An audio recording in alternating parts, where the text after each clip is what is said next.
would like to introduce our city representative, Lisa, Nancy Girard, correct? And just again, thank you for your kind attention.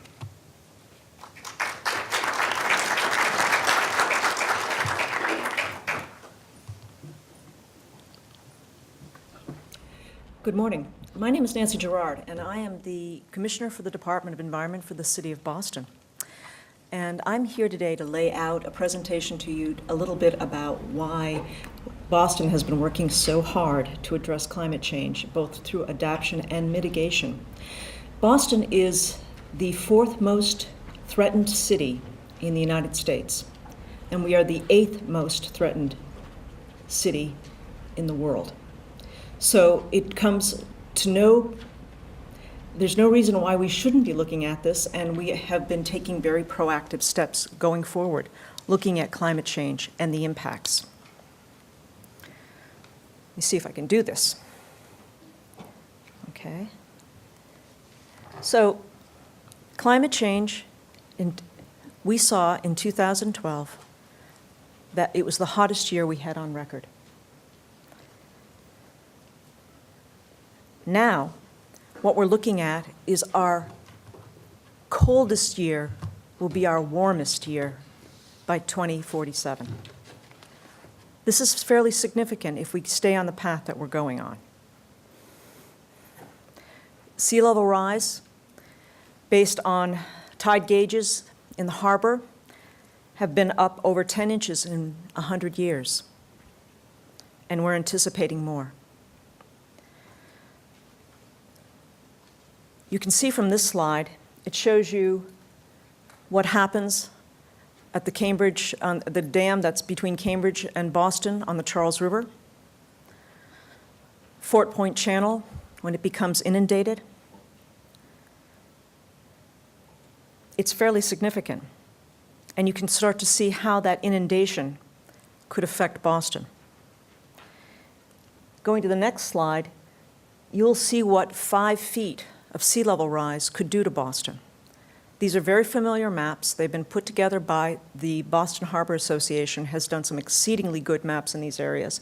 We use these all the time to show people exactly what we could be facing.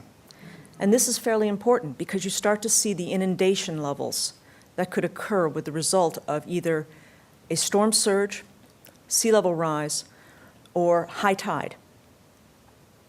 And that's 5 feet. If you go to 7.5 feet, something that we could potentially face, and I use the word potentially because I've looked at a lot of the data, and we have been given numbers anywhere from 2 feet to 6 feet.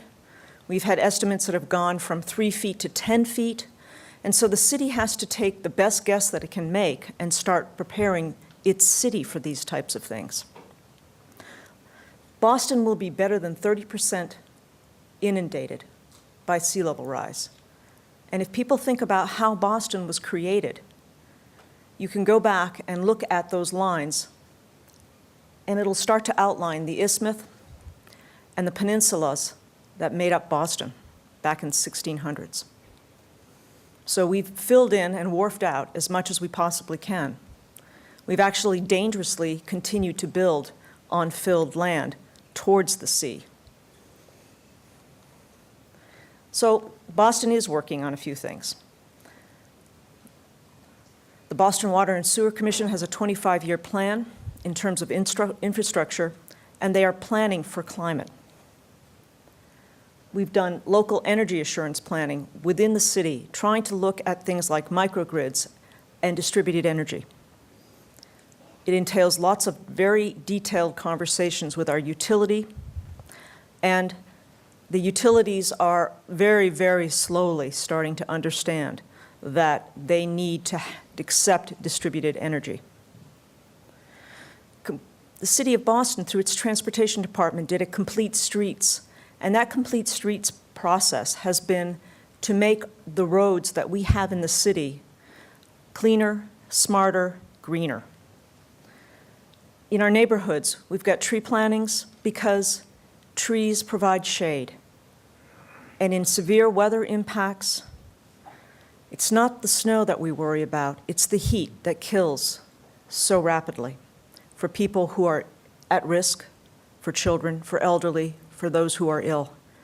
And the city needs to plan for that also. And our buildings, through the BRA, we have now started to do climate preparedness with respect to all new buildings, which already are required to be LEED certified of some form. So going back to our infrastructure, the City of Boston has photovoltaics down at 400 Frontage Road.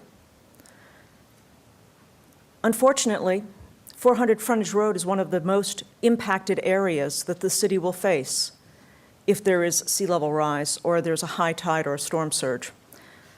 For years, the people down at 400 Frontage Road have watched the water bubble up through the storm drains at high tide. We still park all our heavy vehicles down there. The photovoltaics will essentially allow for the city to pump gas at that spot if we lose power in that area. But it is still a hugely threatened area. We've put photovoltaics on emergency lights leading out of the city on the emergency routes. Emergency routes may need to be changed as you start to look at what could be inundated in the city, especially our roads and our trains. Deer Island has a 2-foot seawall built around it. That's very fortuitous because we actually planned to protect that area. But we need to do more. When you're talking about streets, we need to start thinking about something totally different in terms of cars, pedestrians, bikes, and how we all interact together. Our streets need to be green. We need to do more to make them smart. We are currently in planning for our new climate action plan for this year, and one of our very important committees is our Transportation Committee. In terms of shade, one of the goals of the 2011 plan that we are still holding to for 2014 is to plant nearly 35% more trees throughout the city of Boston. It's a very ambitious target and it needs community support, but trees provide shade. And when you're looking at a heat island and you're looking at the effects of a heat island, you truly do need to try to find ways to bring that heat temperature down.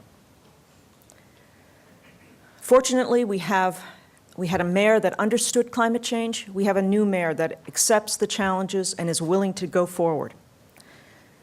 He's working on existing buildings, new buildings, planning, and emergency response with respect to climate change. So, as I said, with buildings, we are now asking people to assess the vulnerabilities of their buildings. We're asking them to look at what their buildings are made of. We're asking them to look through our Building Energy Reporting and Disclosure Act to determine what their water uses and their energy uses are. These standards are helping us get a better mix in terms of what we need to do in terms of reducing the carbon footprint of our commercial buildings.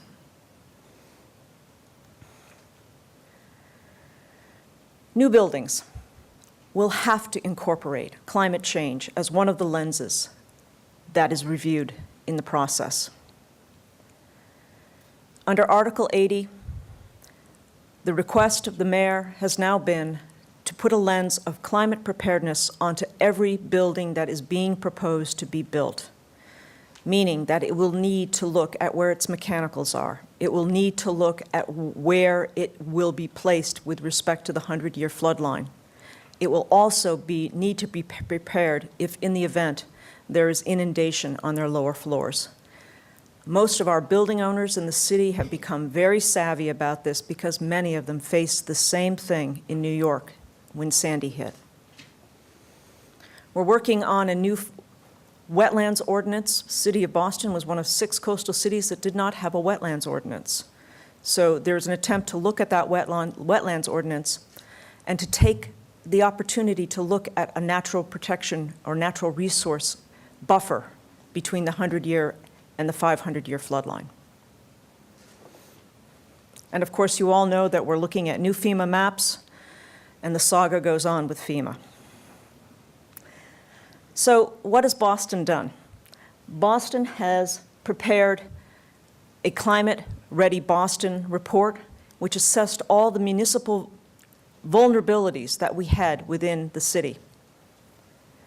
In addition to that, the Green Ribbon Commission essentially did a report through their Preparedness working group on resilient Boston and building resilience in Boston, which have been really good resources for many of our institutions in the city. So what are we doing? We're looking at facilities and capital planning, infrastructure and water, neighborhoods, public health and heat, and state and federal coordination. The first thing that you need to look at when you look at the city is that we need to determine how to protect our IT, our communications, our transportation, and all the relevant parts that the society and the government rely on. What you see up there are two of the most threatened buildings in the event of sea level rise: City Hall and Frontage Road. City Hall has an enormous investment in IT on the second floor. Frontage Road, not only having all the equipment, the heavy equipment for the city, it also has a police dispatching center in that area. So our communications, our IT are threatened. And from a transportation perspective, if you had a major sea level rise, City Hall would come right up to the back door. And when I did my research on Faneuil Hall Marketplace, I now know it would have come up to the back door because we filled in a pond to build Faneuil Hall Marketplace. So it is also something that would be inundated. This looks like what our roads will be cut off by sea level rise. Major arteries, the Callahan Tunnel, 93, you will not travel those, nor will you take the T. You end up looking at hotter days, you end up having more severe weather, and we are trying to make this lesson known to our public without frightening them, but at the same time getting them to think harder about what they would do in the event of a 24 to 48-hour storm. Do they shelter in place? Are they resilient enough? And do they have adequate supplies and medication to stay where they are? That is a huge concern. Federal and state coordination is also something that's huge. This is the Muddy River. The attempt was to make sure that we reestablish the channel that the Muddy River flowed through. It is a huge cost to restore this aspect of the Emerald Necklace and the fens, and it has taken a lot of coordination between the state, the federal government, and the city. We need that because right now, the best coordination that we have is between the city and its regional partners and the state. It's very hard to extend a hand up and back from federal government. So this would be what would happen in terms of change of service. And I'm sure you can all see the grid that you follow, where the T-stops are, where they stop completely, where the roads stop, and the signs of the wicked high tides. If nothing else, Boston has a sense of humor. But the lower slide to the right is what happened in Lower Manhattan when the lights went out. And many of those buildings didn't recover, not for weeks, but for months. And so that is a lesson that Boston is also trying to take into consideration. So we want you to be prepared, right down to your pets. A lot of people don't think about this, but it is important. And we are working on trying to make sure our neighborhoods are more resilient, even in the short term. Let me go back. We just recently finished a community summit for the Green of 8 Boston group. Over 600 people came to talk about the concerns that they had about their neighborhoods. And we took the lessons learned and the concerns that they had away, and you can see how people have started to pay attention to this issue. Make better green and blue, water and open environment interfaces. Be more educated. Collaborate with businesses. More permeable surfaces. We have managed to pave so many surfaces in the city of Boston and drain everything into our combined sewer outflows that we don't inundate any groundwater back into our systems. And because of the built environment, we need the water in the ground to maintain the pilings on which many of our buildings are built. It's a major balance.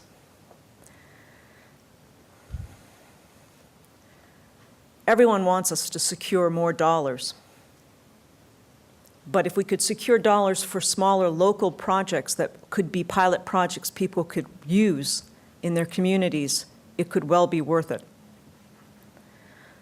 People have actually said it's time to start retreating away from the coast. And that's not something that people come to very easily. But I will put it out there as something that we really do need to consider, because the federal government cannot continue to subsidize and insure construction on our threatened coastlines. It may be nice property, but if you build it once, you shouldn't be allowed to build it twice. Use trees and greenery to get things done, to avoid that heat island effect, and start working with community groups. These were neighborhood people who came up with these thoughts, and I thought they'd actually hit some of the biggest points we need to be aware of. So, basic things. Use some common sense. Don't go into flooded areas. I really can't believe I had to do this, but I have. Get educated about what you're doing. Be prepared for emergencies, and be aware of heat and what its impacts are. But the slide I like the best is walking down the stairs and looking at the water in the government center. Because we know people drive through puddles all the time, not knowing what's underneath that water. We need to be a lot more thoughtful about what we do. So the city is trying to do as much as possible, and I'm truly hoping that today you will all come together to listen to people, give you some of the facts and the information and the scientific data that will help convince you that we really need to start now and not wait. Thank you.